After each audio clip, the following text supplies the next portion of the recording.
welcome to the Redvee TV preview show, supported by A-Star Recruitment for the 2022 season, as we look ahead to this week's round 25 clash against the Wigan Warriors over in Wigan. Kevin, it's good to see you. Back with a tan, I see. Am I?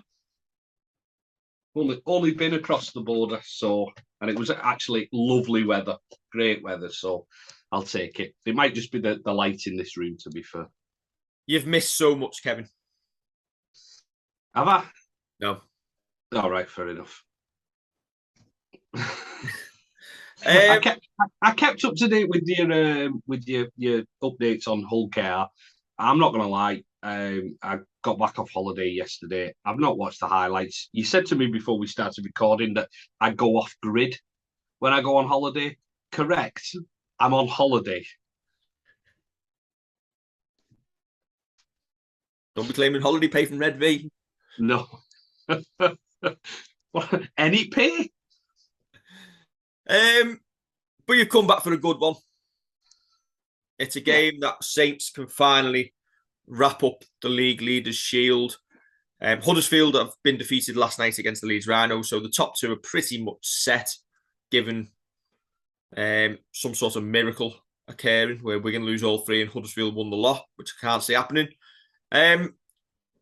Is this Friday more for local bragging rights, Kev?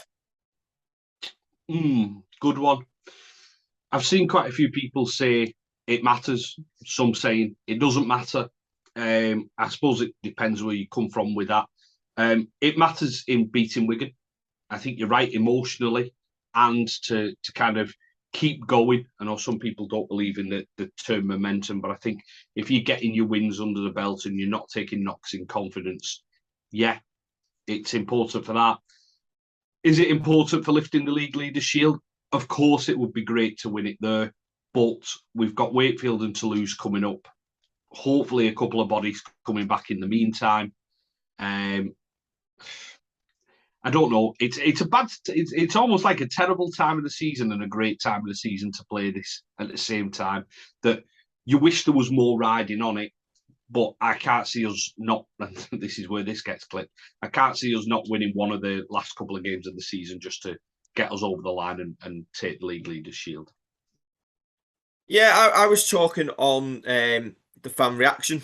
I think it was the 2000 season. We played Wigan in the last game before the playoffs at home and got absolutely smashed by them, 42 points to 4, if you can remember.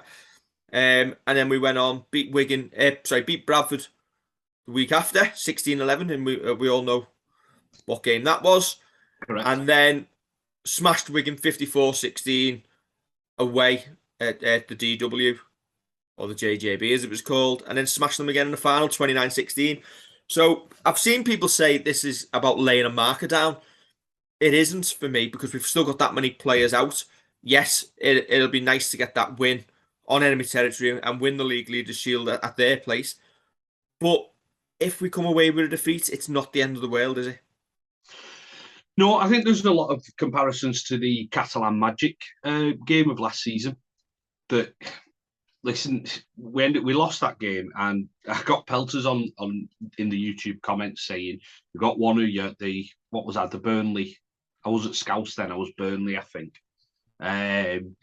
Saying that it might be a good thing that we lose it, but it meant that, to quote Kristian Woolf, we didn't fall in love with ourselves, and we didn't think, well, we've got the making of these, so we'll do it again, and we're good enough just to play for an hour rather than 80 minutes.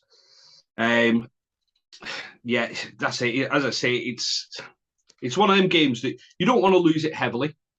You want it to be obviously competitive. You don't want to lose it at all, to be fair. You want to keep it competitive. And as you say, if we lose, it shouldn't be the end of the world, and it should be a spur to go on and hopefully kick on as we did after that Catalan game.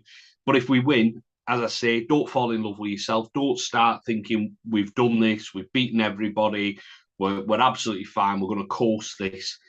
Make sure you knuckle down, and if we can get some bodies back and we can keep the hard work going, look at that 4 in a row. And there'll be some Wigan fans watching this who are thinking, oh, look at them making excuses before they've started. We're not, because I think I think the same logic applies to Wigan as well. If we go there tomorrow and beat Wigan, yeah, fantastic, and we'll all have a great day out off the back of it. But it doesn't show in the slightest what chances Wigan have got against us at Old Trafford, does it? It's every game, every derby is played essentially in isolation. Yeah, well, you look at the semi-final at Leeds, the game that I don't really remember, and I'm not going to be getting that drunk on Friday for. You look at that and take that in isolation.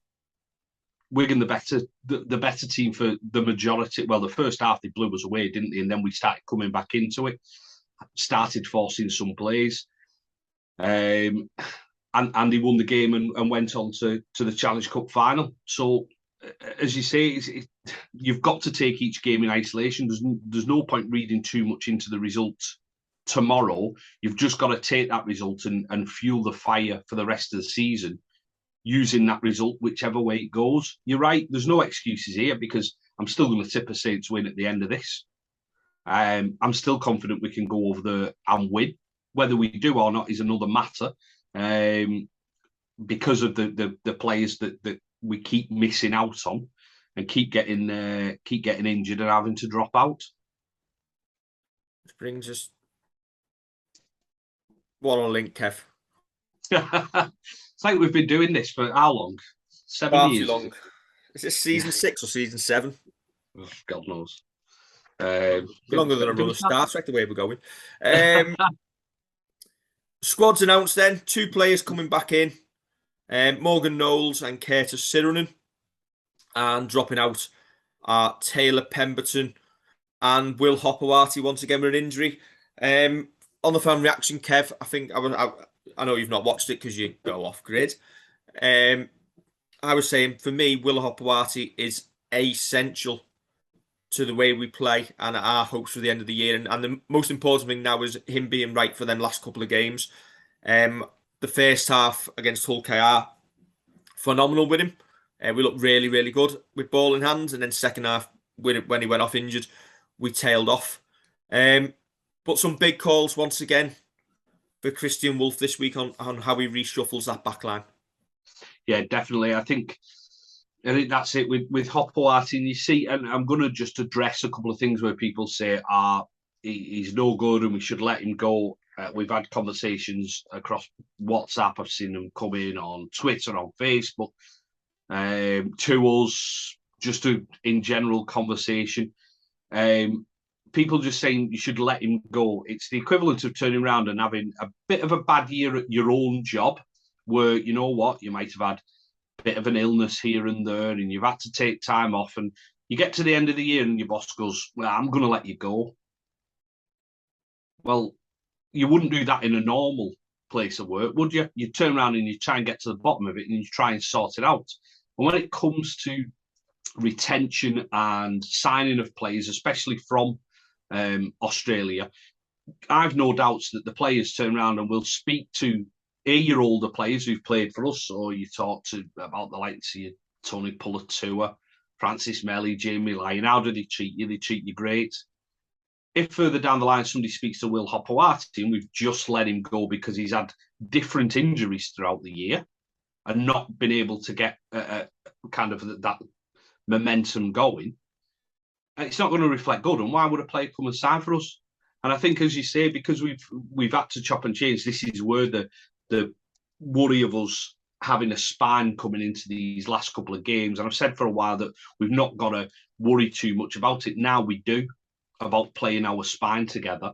I think that, as you say, every time I've seen Will Hopewati play, he's just looked so elegant as a player, so clever as a player. He's almost got the first 2, 3, 4 yards in his head, hasn't he? I think the one thing he's proved, Kev, is that he doesn't need a run of games to get up to speed. Yeah, true. When he comes in, he's the sort of player who the game seems to revolve around him and the pace he wants to play it at. So I'm confident that he can basically we could drop him back in for the semi-final and not before, and he'd still be able to perform. Yeah, that wouldn't surprise me because, as you say, if we're going to wrap him in cotton wool now, they'll have him up to up to speed. Yeah, not up to match complete sharpness, but they'll get him up to speed, and he'll be ready to go, won't he? Yeah. But then this week, we need to sort out this back line. Yeah. Seeing all sorts of combinations discussed, whether we move Benison to fullback, put Josh Sim on the wing. Do we need to look at just maybe recent history about what Kristian Woolf's done with his squads? Obviously, when Jack Wellesby missed out at Hull FC, obviously Will Hopewati came back in at fullback for that one, and we went with a combination in the halves of Ben Davies and Johnny Lomax until later in the game when Ben Davies, I think, shifted out wide to centre. But maybe do we look at maybe that sort of combination again and just put Jacket back in at fullback? I think that's more likely than when I see people saying James Bell can play half-back or Curtis Sirenen can play half-back. James Bell's probably the more recent one. I think he had played a little bit at Lee. There's no history in this season with Saints that says that one of those is gonna fill in anywhere like that. Yeah, the Ben Davies to 6 and Johnny Lomax to 7, I think makes a lot of sense. Listen, this is a different challenge to that whole team who were as poor as we were good. But I think that's more likely a bit more steady, where you're going for a little bit. You know what? You're just there to be a basic shovel the ball onto the man next to you. You're not going to be doing too much. You might have put the odd kick in, but you're not going to be doing too much. And put Jack Wellesby back at fullback and tell him to get involved in halfback play as often as he can when we're on the ball. And would that potentially negates the concerns that some have had when Davis and Benison have lined up alongside each other? And I know you had them concerns a few weeks ago about being a little bit light on that side, especially against a Wigan side that like to exploit the spaces out wide. Yeah, definitely. And that's it. I mean, then you've got your question of who plays centre, haven't you? And do we put a second row, as we have been doing with Sione Matautia, into the centres? Does Josh Sim come back in because he's got a little bit more experience? He's been over at Hull playing a run of games. Sam Royal can even play centre. He's a bit smaller as a second row at the moment compared to, I don't know, say your Joe Batchelors or Morgan Knowles, Curtis Sirenen and the likes. There's a couple of options there, aren't there? I don't see Josh Sim coming in. I'm not sure not for such a big game. Not considering his last game for us was that semi-final against Wigan. Do you maybe look at? Do we just try and stay solid on that side? Do you look to maybe use a Louis there or a Sirenen, even a Joe Batchelor? Someone just to be solid on that side. Yeah, I'm gonna straight away say not Louis. No offense, Louis. He's a prop forward now. He's not quick enough. He is quick enough. He's not got the skill set to be a centre at the moment. He's not Bevan French, you're saying? That's my polite way of saying, Louis, just keep going down the middle. And I think you'd lose too much with taking him up as an interchange as well. That's my polite way of saying I don't want to see Louis at centre if we can help it. I think you're right. You look at one of your second rowers and it's what Wigan do. You put a second rower in and just make it functional, a little bit tighter, a little bit more, I don't know, defensive it might be. But you're trying to shore up the chance of having kind of an inexperienced, and there will be inexperienced at centre if we do put one of them second rowers in. Although I think Batch has played there for York a bit. I know it's a league down. I think he's played there at York a bit. I just think that we're going to try and shore it up, aren't we? I don't think we're going to fall into the same trap of having a very, very young edge if we can help it. Who misses out for you?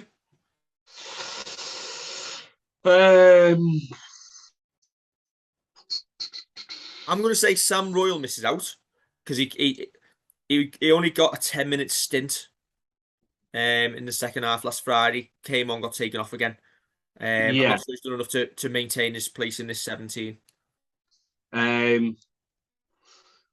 Probably, well, Lewis Baxter, Sam Royal. going off past Dan Norman, and then you're looking at probably Josh Sim from what we've just said. Yeah, that I seems think. most obvious, doesn't it? I think it does. I think it seems the most obvious choice.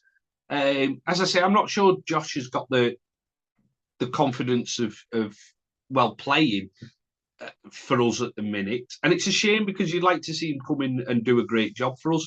But I just don't think that he's. I think we'll go with something a little bit more robust, we'll say, at centre.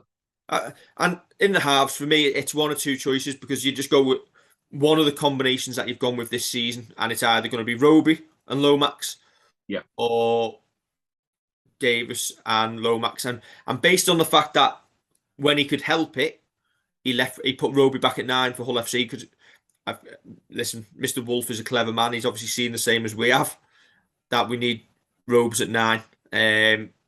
So I don't know. I think Davis at 6 is probably more likely than anything else, but we will see tomorrow. I think. Moving on to the Wigan squad, Kev, go on. Sorry, just before you go on, I think you're right there. I think the whole point of what you've said in the past with regards to Roby staying at 9 is you've got to weigh up which gives you more, Roby at 7 or Roby at 9, and Davis at 6. And I think you get more from Roby being at 9 and being the general who leads us round from dummy half than you do with him being at 7. I think being at 7 just protects him from doing a hell of a lot of tackling. But Joey Lussick Joey Lussick is good enough to come in and switch into the halves or at 9 if we need it. I'm going to also point out, I don't think you lose anything at all having Davis alongside Lomax in the halves than you do than having Roby there. Yeah, probably right. I'm generally Mr. Roby, club legend, absolutely the best player who's ever played for this club, in my opinion. At 9, not at 7. Yeah, agreed. Moving on to the Wigan squad. Matty Peat makes one change from last week. Mike Cooper returns from a 1-game suspension in place of James McDonnell. In reality, Kev, we know what we're going to get from this Wigan side, don't we? Bit of pace out wide, spread the ball as they can, and try and exploit us in gaps that they find. Yeah, it's a good game plan against us. I think earlier in the season we talked about that with other clubs trying to exploit us by going wide. They've got enough to do that as well. We've seen that they've turned us over at in the semi-final. Listen, they've got some important players there. The Mike Cooper signing, like, I don't know, it's a bit of a not a strange one, but I'm surprised that he's gone there that early because wasn't he named for next year, and he's coming a little bit earlier as well. I think that's more Warrington than that Wigan. Well, yeah, true. And they're taking Toby King next year as well, a player we were heavily linked with. But I think that's as well down to the fact that have they got any first choice recognised centres in that squad? Because they, as I just said, they tend to go with second rowers in the centres or move Jake Bibby across, who's wearing number 2. Or like Kai Pearce-Paul tends to play there quite a bit. Bateman's played there. I think Sam Holsall's a genuine back as well. So genuine. My choice. I never know what Wigan's backline's going to look like because they can fix it about a couple of times and change it and put different centres in there, switch the wingers, switch the half-backs. So they'll probably go with what they've done all season, but there is always the element of surprise that they could switch it up a little bit, especially with this double header weekend. Yeah, and it's an odd one for everyone, isn't it? Playing again on Monday, you just get the impression that both sides may want to get it done. Maybe Wigan may want to get second spot wrapped up tomorrow, so that they can look at resting players next week. Because if they were to be defeated by us, they may have to go and get a point somewhere along the way. So it might be there's more riding on it for Wigan in terms of wanting to rest players than Saints. Yeah, As it is, Saints and Wigan should be top two, shouldn't they? It shouldn't be yeah, an issue. yeah, Matty Pete, Wigan coach, I have to say he's done a great job with them this season, hasn't he? yeah. Wigan looking to protect that 100% home record, um, which is something that, listen, last few years, teams have gone to Wigan thinking they could get a result. And listen, with that squad of players, you have to say he's done a tremendous job.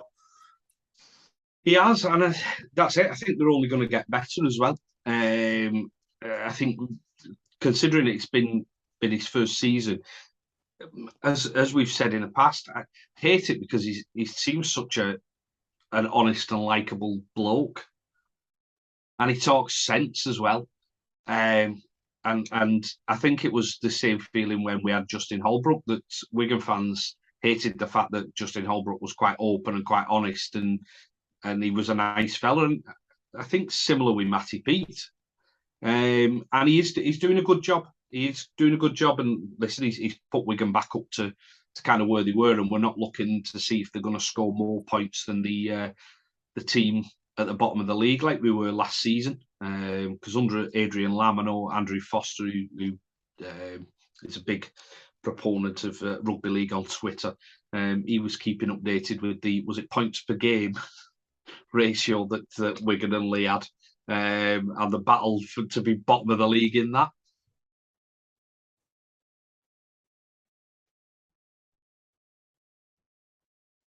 Take myself off mute.